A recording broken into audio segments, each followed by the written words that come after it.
dikena apa sapi itu kok ngiler terus. Ya mergo kakek Angger kayu kok mesti metu ngiler ya. ya mergo kakek dipakani. Salah. Tenengan Pak ya. Ya mergo kedudukan karo panganan ngono dadi tak antus ngiler. Mboten. Lah ya kok Sebabnya apa sapi kok ngiler wae? Sebabnya ora iso ngidu. ya itu rai. Ayo pegel lah wong sapi kok.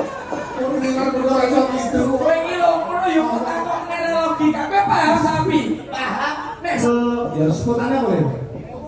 Lewung ya. Unggah kene bebas ya kate tetebangan lewung. Monggo ya iki Mas Gatus Gandul. Tatos Mas. Ya.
Meriah ya, Pak. Wah, hebat banget wong dari ini warga ini seneng kalau budaya kok, Mas. Ya, apa ini ya? Pas setengah jam ya, Pak. Nah,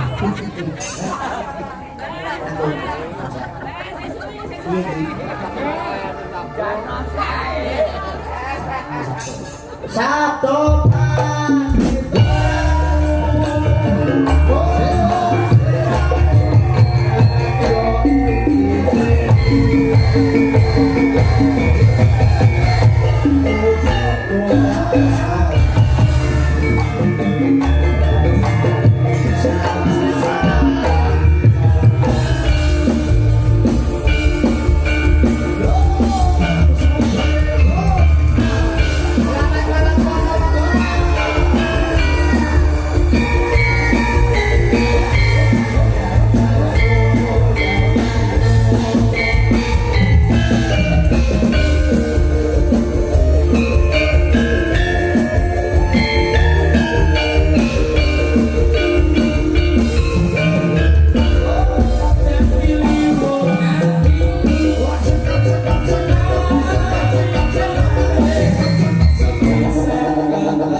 hebat banget ditimbali Bapak Parmin. Matur sembah nuwun Pak Parmin kalian Ibu Suminah. Sumringah. Sumringah nih, Pak. Iki Suminah. Suminah iki acarane tasyakuran. Nggih. Ruwatan. Ruwatan. Allah sampun paripurna. Niki cetha nek Bapak Parmin niku pengin sehat seger waras maring kang putra dipun ruwat. Heeh. Dua kabeh sengkala kedono kedini. Iya, wong Jawa ini apa nih sing dipilih pagelaran wayang kanthi jalan Ki Eko Kondo Krisdianto saking Tulungagung Kawinguan dagelan kondang saka Blora. Matur sembah. Bangun ngoten Lha wae. kamu ki tak unggahke. Unggah nopi Eko kono wis dilokne. Piye? Dagelan cilik-cilik. Aku jangan Wis grogi ame mungkahe rodok Pak aku. Iya. Napa mulai saged sowan wonten Ponorogo Bumi Reok Kota Santri. Waduh. Wah, ini kali. Delok Google kok, Pak. Yo pengalaman. Oh, pengalaman. Pengalaman, Pak. Soale mriki kondange Pondok Gontor gitu. Hmm. Pak kula gumun perjalanan mulai mlebet Ponorogo ngantos mriki kula pados masjid mubeng-mubeng kok mboten enten to, Pak. Lho, Saiki masjid Kurang Marit langgar Bembang iki daerah kene lho, Mas. Pak, Pak, iki tegese akeh ngono. Nah, tapi mboten sesuai dengan julukan kotanya, kota santri. Bener. Nah, kula golek masjid mubeng-mubeng ora ono. Kamu nanti-nanti lho. Iki kowe arep salat teko kene? Iya. Arep salat. Yo aku kan anak langgar butuh masjid. Ayah, raimu koyo padasan. Ora, sing kok mulai golek masjid daerah kene iki. Lho, sing muni gak enek sinten? Lah ngomongin yo. Lah jare kowe golek masjid mubeng-mubeng kono kae yo masjid iki, Mbok. Nah, kuwi lho teng tengok-tengok. Loh, iya toh aku golek sing mubeng-mubeng ora. Lah nek mencite mubeng-mubeng terus bodrek ya sepiro. Ngawur wae sampean iki wis mubeng-mubeng ora enak. Mboten entene sing tengok-tengok. Iya, aku yo ngumpul nek sekep mencit tok madhep ngentan kabeh. Upaya yo kiblate ning kono. Entan kulon-kulon kidul kuwi kiblate awak dhewe. Iki lho sambung rapete karo tasakuran. Kuwatan iki senajan sampeyan iki diarani apa jeneng cilik-cilik utawa sing nom-noman. Gunakanlah kedewasaan dalam hal berbicara. Matur sembah nuwun. Nome umur ora ndadekke pengaruh kita mengenyam marang kadewasaan yang pikir. Saestu mangkange Bulimbo panika kula saestu matur sembah nuwun salam hormat kula kagem sedaya warga masyarakat ingkang wonten laladan Nongkodono. Nongkodono Kauman nggih Ponorogo matur sembah nuwun. Assalamualaikum warahmatullahi wabarakatuh. Waalaikumsalam. Orang santri iki salam diutamakan. Oh iya salam. Sing ape unggah aku tata krama nek niate salah rono kadepe yo dipasne rono. Iya ya. Rada maju sithik. Perkara iki di syuting di live streaming ae ngono to. Iya to. Kulo ae gede ya, kulo ae. Nek perkara salam iki piantun mriki wis ngerti wong aku 3 tahun nek pondok gontor lho Mas. Lho. Ngaji. Bakul jajan. Jajan. Yo ngaji. Wong kula niku guru ngaji nek teng griya, Pak. Lho, sampeyan iso apa tentang ngaji? Tapi khusus ikra siji. Ikra siji piye? Beli batak niku to. Oh. Sak niku nggih penting lho, sak niki maca Al-Qur'an nek mboten paham ali batak nggih anu. Oh, Mboten sak. Apa lek ngono kuwi? Masalah Al-Qur'an. Huruf hijaiyah ngerti. Yo Ali batak enek piro? 29 Akeh men to. 29 Lah ngono kok jare ketor pondok ngayat teko ikra siji ora pamrung detail. jare Pak Yai ku 29 wis. Huruf hijaiyah apal. 29 wis termasuk bab sensen. Kan ngomong mau bekecot. Huruf hijaiyah apa? Apa? Ali batak enek piro? 29 Akeh men. Iso telu 29 Dek. Apa ae jejer? Ali batak sak jim. Sing takok sak karo jim sapa? Tapi tak apa? Alif batak lho telu. Jangan dosa. Ora nggo sak ini lho Pak. Dulu ora kira gelem rukun yo iki. Lho, Cek kok nang dosa aku mbok adahi apa? hurufe iki lho hurufe. Iya, huruf. Ora utama alif batak. Ngono lho. Lek to, lek gandul apa sampeyan gandul to? Dek kok kandul. Irung cangkem sesuai. Lek awakmu aja miring kan. Bangi cangkemmu dibanding wong liya. Kula jane mancung, Pak. Nek lambene kedawan. Tapi nonton mboten sombong. Kula riyen nek pomo gelem no dadi mantune Bupati Blora. Lho. Tapi kula tolak. Mboten sombong. Lah piye anake lanang? Iki barep kopi ya dulurku lanang. Iya. Ini kan dulur to Pak. Ini tunggal bapak dhewe ibu.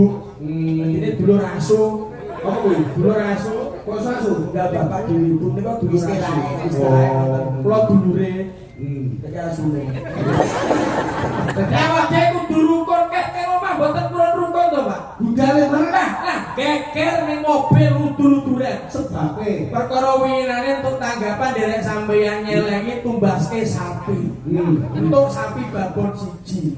Diopeni wong loro. Bagiane wis dipilih kon milih ngarep kok guri sendikinane ki milih ndi? Aku mulai ngarep. Milih ngarep. Lah delalah sapine mulih kompak lairan Pak. Kulo kan bagian guri. Metu pegete. Pedet bagianku. Lah kok iso dioyok geger jaluk bagian karonan. Ora iso to Pak. Betul aku kok guri. Guri bagiane sapa? Bagianmu. Lah yo kowe milih ndi? Aku mulai ngarep. Yo kan ana wong nek pedet metu cangkem. Geger sak mobil pengono Lah kula sing ngerete lho, Pak. Aku sing makani bendino tak pakani nganti ngiler-ngiler. Lah yo kudu trimo kowe bagiane ngarep sing guri aku masuk lepet kan kok hasile pedet. Kula sak masuk-masuk angine sapi ora ngira mutah-mutah metu pedete. Mulane iki aja geger-geger Pak. Iki rencana Pak, geger kula sapi didol. Tukokne sawah. Oleh sapi Iki umum petuk karo bos semongko. Pak Parmin bos semongko hebat ning gone daerah Nokodono. Masa iya kita Pak Dek sawah kok digarap wong loro. Nggih, ora masuk ora. Pertanyaan kene lho, nganti 3 kali nggih Pak. Luar biasa. Mboten enten omong nggih mriki nggih.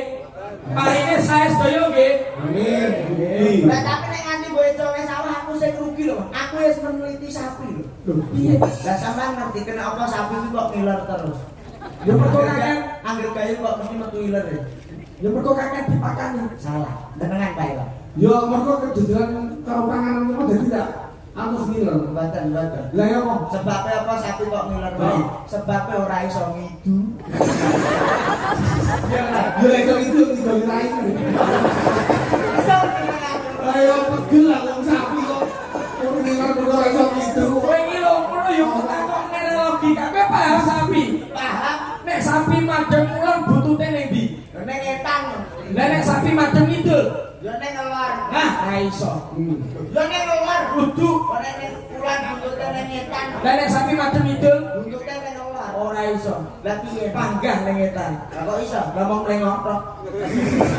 Sing ngomong perkara sapi. Sapi iki lho sampe penemu sikile piro? Sekawan. Apa? Iki wong mendhu iki lho ning iki. Sapi iki papat, Pak. Nek kewan kaya manuk nika sikile loro ya, Dik. Nek Sapi iki sikile 8. kok sakit. Lho, saiki saka ngiringan, piro kabeh? Loro. Nah, saka mburi. Loro. Nah, saka ngiringan sisi.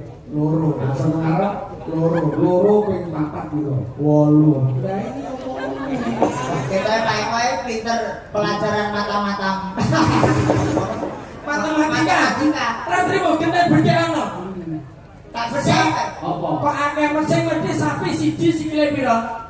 Papat. Papat. Nek sapi ning kandang kene lanang wedok loro sikile piro? Enek piro Pak kok? Lah ya 8 lho. Wong kita sapine loro lanang wedok oleh kandang. Ya wono Mas loro. Nah, wedok. Waduh kocloke. Lho, Wong kandang lanang wedok kok. lah ya 8. Walu 6, Pak. Lah kok iso enem? Sikile kawin. Numpak. Wong iki Yes, loro numpak. Kowe apa tanggapan suwe kok ngobrol mendelok sapi kali.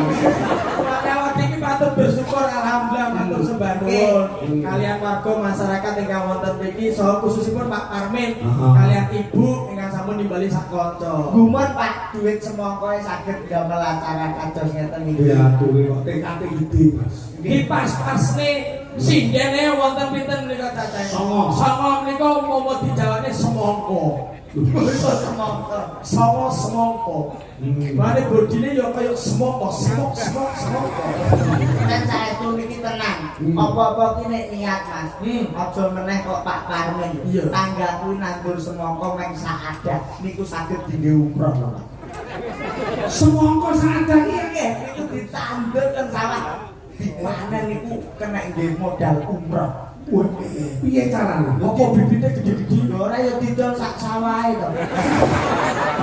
Mesti langsung saged budal. Kuwi jenenge ora adol semongko, adol sawah yo nyuk. Kan iso umroh. Umroh yo karo kata-katamu kok iso bleset ke rumah Iki lho, Pak pasang-pasang kurang karo latane suruh ngomong piye? Biasa nek kula Kejawen yo. biasa Umpamane, pamon apa? yo umpamane tasakuran iki piye wujudane sujud syukur. Yo. Mun nek saged mboten usah ngoten niku sedekah yo aja. Piye to? Awak dhewe wajib menyukuri. Sing dicukur sapa kaya gundul kabeh. Tapi Mensyukuri. mensyukuri rahmat saking Allah. Eling bahwa bondo dunya iki Titipan lho. Wow, dadi awake dhewe kudu iso membagikan kepada orang yang lain. Poine teng mriki. Nek bondo donya niku titipan sing titip sinten? Gusti Allah Subhanahu wa taala Sing dititipi umate menungso. menungso. Lah nek bondo donya niki cetha titipan kok dindum-ndumke. Lah nek sak wayah-wayah sing titip takok jawab. Ayo. Mama jenengan ten kene parkiran titip sepeda motor dijaluk balik mboten? Jadi jaluk balik dong. Umpama titip bojo ning gone maratuwa dijaluk balik Jadi mboten? jaluk balik dong. Lah umpama kok bojomu ki diteriterno tanggane maratuwamu seneng sampe. Pripun to, Pak? Kayak dawuh para kiai bunai kan bondo iki titipan. 100% dari Allah, 2,5% itu adalah milik hak orang lain. Fakir miskin, ngono lho. Lah kene iku lak titipan. Lah kok sampean ndung-ndungke nek sak wayah-wayah sing titip takon terus piye? Biasa iki lho, Pak. Piye? Lah nek kudune piye misale sekolah? Lho kudune tinggo dhewe. Lho kuwi jenenge murka egois lho. Ngene iki sing pelit-pelit mesti nek bener ya omane terus. Hati-hati, omong hati-hati. Iki tahun 2025. 2025 iki angkane piro? Loro 5. Nek dijumlah songo kuwi sangat ki wis wayah. Wong nandur ki bakal ngunduh. Kowe omong samong hati-hati kok nek ditagih karo Gusti Allah karma balike tak omongi. Lah terus nyapa? Wong nandur ki ngunduh, Dik. Hati-hati kowe nek ngomong. Ora kabeh lah nek dicolongi wong piye. Tapi kan wong utange mesti balekne. Lah nek wong minggat. Jadi piye to? Ngene lho, kowe ngomong gawe kuwi mesti nganggo. Apa nek gawe iki dienggo? Mesti wong sapa gawe mesti nganggo. Lah penjahit kae nggih klambi kok didol. Ya ngomong iki pripun to Pak? Wedi sekali terus to Pak. Kok dadak sak awake dhewe malah ngomong kamu. Wong iki piye kudune piye wong? Biasa mawon. Aduh. Biasa mawon. Ini lho Dik menungso ning alam donya. Kowe najan to ning kene iki bocah-bocah ning dhuwur panggung. Sing nonton iki intelektual tinggi ta kok. Tapi aku gumun. Apa rata-rata menungso urip teng alam donya niku lak padha rebut-rebutan pengen mlebu swarga. Iya lho. Jane ora mlebu ora apa-apa, Pak. Sesek kowe gitu kok. Kowe ora mlebu piye maksudnya piye? Hati-hati lho. Kowe siji ngomong agama loro ngomong negara nganti-nganti. Nah, iki Nek wong rebutan mlebu munggah swarga terus ora sampe tidak apa maksudku piye? Lho, ning teras malah iso jagongan. Ora mlebu ora apa-apa. Ora kok kuwi. kowe ora tau ngaji piye? Lho, ya kulino aku guru ngaji kok siji. Mulane kowe ngerti yo swarga iki penak. Ning jero iki kan sobabot kari nggoni widodari sing jagongi. Apa panyuwun dituruti? Lho. Paham ora? Lah tapi aku doyan nudu. Terus hubungane lho, ning swarga apa sabdamu dadi, Dik? Lah tapi aku banyak genine. Lah terus kowe piye? Swarga karo neraka kepilih ndi? Kandane aku milih ning teras ae kok iso. Lah nek kudu selaya-laya, Kandane dunyo. nek dikar nyamuk cakep mau kono neraka. Yo langsung aku sembrono. Ora kaya ngono ya. Ora ngono. Lah sembrono aja ngawur kowe. Nggih, sing baku niki Pak Parmen luar biasa. Nah, sedekah sing paling bermanfaat nggih bengi niki. Nah. Mergo nek wujude pagelaran iki dirupiahne, dindomne dhuwit niku paling mentok seminggu sesasi pun telas. Tapi nek diwujudke pagelaran ngeten iki iso gawe senenge atine wong akeh niku manfaate seumur hidup. Sapa wong sing gawe senenge wong akeh? Insyaallah nek ngono bakal kawimbuan. Wujude ganjaran pahala toto diangkat derajat martabate. Masuk. Iki aku seneng dereke Pak Eko iki pasti ada kata-kata mulia sing iso tak go mulai tak go pelajaran hidup. Kaya awakmu nek membangun rumah tangga piye ben kabeh bojomu ki tresno karo awakmu. Wis dibojo ro. Sampun. Bojomu lanang. Lanang. Wedok. Uang. Uang. Oh. Putramu anakmu sudah. Kalih, Pak. Umpamane bojo kuwi bojo sing sip. Ngerti tugasnya wong wedok 3M. Oh, kudu. Siji, Masak, loro, mana, telu, mana. Loh. 3M iki gak ngono. Tapi Masak, masak, mana? alah kalau bojoku jarang macak yo monak mana. Sebetulnya mana Ya sing kleru kowe, kudune bojo iki dilono program pemerintah sing jenenge KB. wis, Keluarga berencana. wis Mas. Lah kok iso meteng neh? Anane metene yo mergo kabeh kuwi. Nang KB opo? Pil. Pela yo anggere diombe pas sing putih kae yo ora meteng lho, Dik. Lho nyatane meteng. Kok iso lho? Lah piye pele lagi tok gulu, kathok wis tok dengkul. Jadi dia lagi dulu wis kuat ya. Nggih. Tapi nek karo bojoku terus tak teliti mergo sering meteng kuwi. Lho, piye? Sampeyan lho wong meteng sing gedhe apane? Ayo matane no. Kuno. Loh. Wong mesti sing gede kudu matane no. Iku wae otak ora. Oh. Anu, aku melok jawab. Ayo nek kowe lu Nek wetenge kleru. Oh. Berarti bokonge. yo ora. Ora tak sowe kok. Salah. Salah. Lah, nek wong meteng segede apa? Kan oke. Iso aku. Kan aku ngene ngene katok lagi nggak kaya permen sundu. Terus jero muni gede.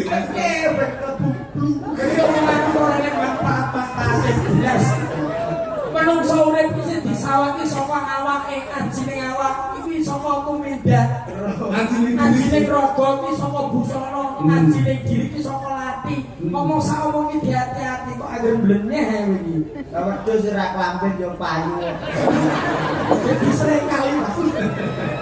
Iki kata-kata falsafah Jawa lho kan aja ngawur. Para leluhur sing nyipta. Iya. Anjine diri kok nanti anjine awak kok tumindak, anjine raga busana ki wis mesti. Lah wedhus kaya ora klamben kok malah regane larang. Nek kowe klamben dadi dagelan kok tingang. Yo karena manajemenmu kok itu. Ngene lho, tak luruskan yo sewu.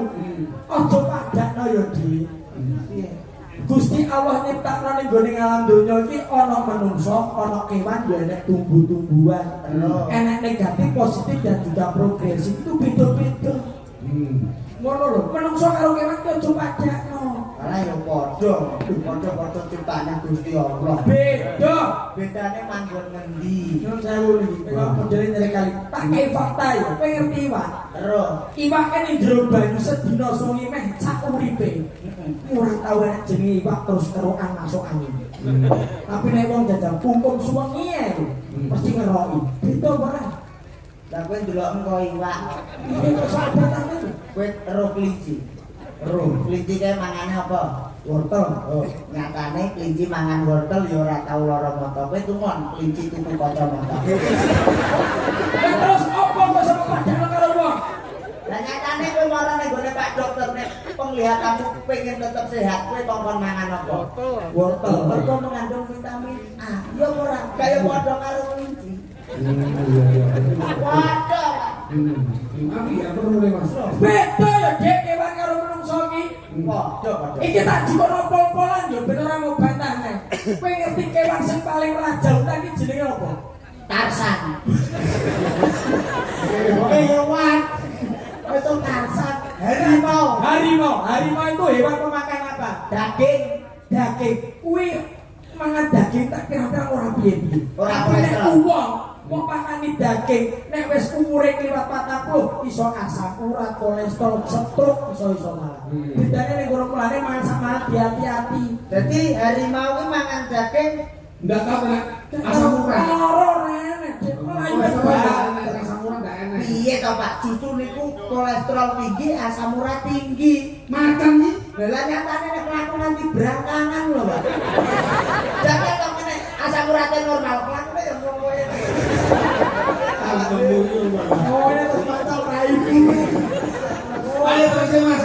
Biar kalau lembang-lembang. Siap. Dalam dalu menika tasakuran diizinkan ditandai di bulan ada di Maranggono. Nah, kalau wonten malah ora dibatai Pak pegel aku. Soale iki sakniki kathah prinsip iki angel lho, Pak. Iya to. Jare wong tuwa akeh duit tidak menjamin tentreme hati. Itu betul logika itu. Terus aku yo mikir to, Pak. Apa? Wong sing duwe akeh ora tentrem dahno sing ra duwe duit blas. Jojo kuatir loh. Baru sore dibantu karo pemerintah. Udah ada yang namanya rekening KPH. Bank Merah Putih, ya wis diciptakno duduk-duduk gede iki dikon mek utang ora apa-apa sing penting nyaur. Tanggung jawab. Nek ra duwe, Randu yo semoyo. nek ditakeh terus. Yo banget sing dadi bange. Lah kok ngono? Lha wis nang duwe kono sing diakeh kok cek nakeh ra isin. Anane mek utang mergo butuh duit. Lah mulane kuwi Ayo, ada dirang, coba. Hilang no. Kirim. apa? Sing itu bebek coplok saya ben ditenang. Wes. Jaran.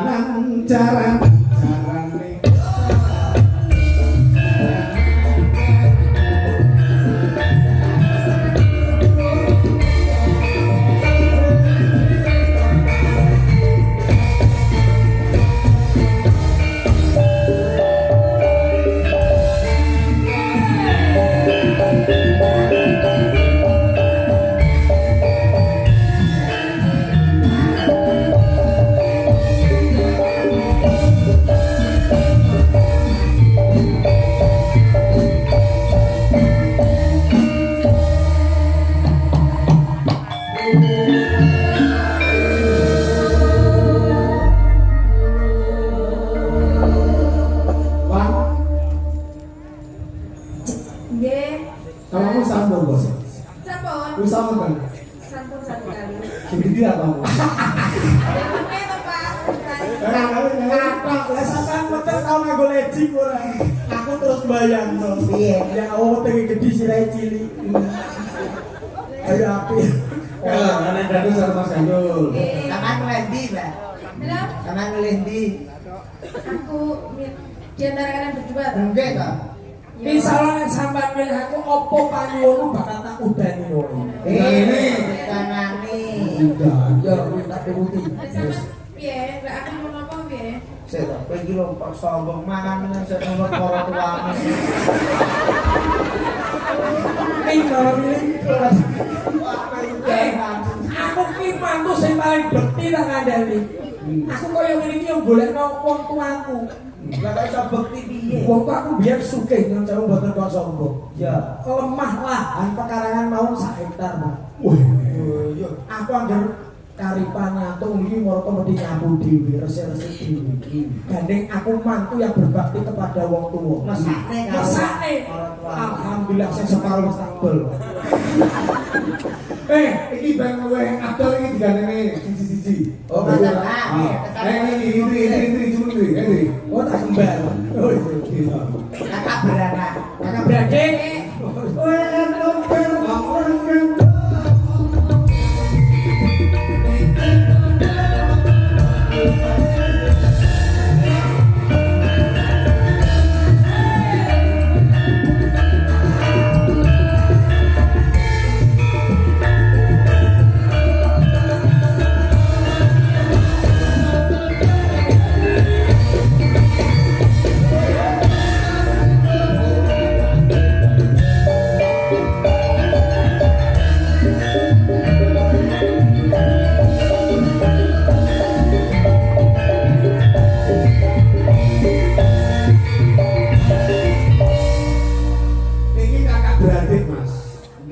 Dia Juang kalau Ibi. Lah kok jenenge pinter? Yo yo jenenge kakak berarti yo Kakak beradik paling orangnya yang mirip-mirip ke Parno yo karo Parni nek lanang wedok. Oh, Parno yo karo Sarmo kan padha. Mosok Iwan karo Indri jauh. padha karo ini yo. I karo Iwan Indri. Oh, ini. Oh. Lah tanggamu kan sapa kan? Di Sing dulur kembar kayak Nini karo Lulu kan. kowe kok iso eleng ya kamu. Ayo saiki gandeng kamu karo Iwan. Kula tak milih sing iki mawon, Mas. Yo ben pilihane kok ya. Aku seneng sing guyang-guyu iki lho, Mas. Kenapa sebabnya kok guya-guyine ketok manis? Sebabnya cantik. Hah, gak iso. Lah sebabnya Pergo dekik pipine. Lho, sapa wong yo wedok sing dekik pipine senyum sithik lho wis istimewa. Kaya bojomu kan ra iso dikek sak manis-manise ki angel. Hanya apa? Oh, dekike rokok. Apa kayak tiba kantong cor-coran. Ora, ora dekik to. Wow, ora. Indri, apa karo Indri? Iki lho, ketoke sehat sing iki, Mas. Ini karo Mbak Iwan. Sampai dinyek Mbak Iwan, masa saya dulu gak sehat. Lu kan yo sehat lho. Jadi si aneh guyang-guyu, Mbak. Soalnya dawuh Pak Dokter, ki nek wong ki seneng guyu, iku paru-parune marakne sehat. Lah iki malah kentil lho malah. Aku yo dhewe masih Cemburu. Jangan khawatir, nggak apa-apa kamu ditukarkan dengan saya nggak masalah. Istimewa. Wes rapopo insya Allah aku lambat dari Pak Ketumpakane kula saiki wis mobil. Sama numpak mobil saiki ya Mas. Mobil tak parkir ning lapangan kang dene tulisane ora nyono. Mobil gandul. Ora sak kuwatir iki kowe aku nek ning ratangga aku di mobil akhirnya tulisane dijual. Kok sombong sithik? Aku kan bakul. Nggak masalah, nggak apa-apa. Yang penting rekening di bank. Wah, banyak. Banyak ya. Aku tiap tambah tanggapan pasti uang saya titipkan di bank. BRI ada, BNI ada, mulai simpedes. Wes pokoknya semua tabungan simpedes, simpedes. Kok sambel. Pokoknya semua BNI ada. Full. Jaluk apa kangen lho? Nyuwun apa tak turunin mau jalan-jalan Mau jalan-jalan. kemana? Jangan di lokal, interlokal. Internasional ya Mas. Yang penting jangan di Iran dan Israel. Apa? Ada bom-boman. Beda omah ya Dek, apa kulit memabuk kendaraan.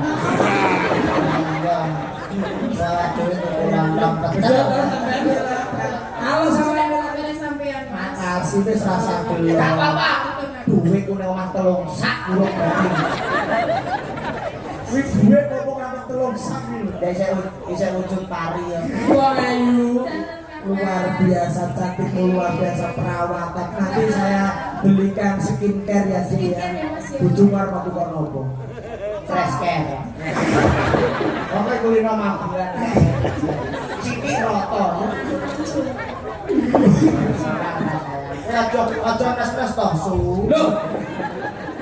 Diantaranya Mas, pundi tanya tuan rumah ning mau ngidam-kari. Piye ta? Aja nes-nes toh su. Aja nesu toh su. Loh. Sune siji aja nesu to. Aja nesu toh. Ini tuh masuk. Kalau out itu keluar. Oh iya. Kalau outball, Outban. outball itu apa? Outbal iki bal metu. Oh, jenis handball. Kuwi bal kena tangan. Lah nek bal mlebu gawang, Gol. panggil bobol. Ya, di rumah tembaknya nganggo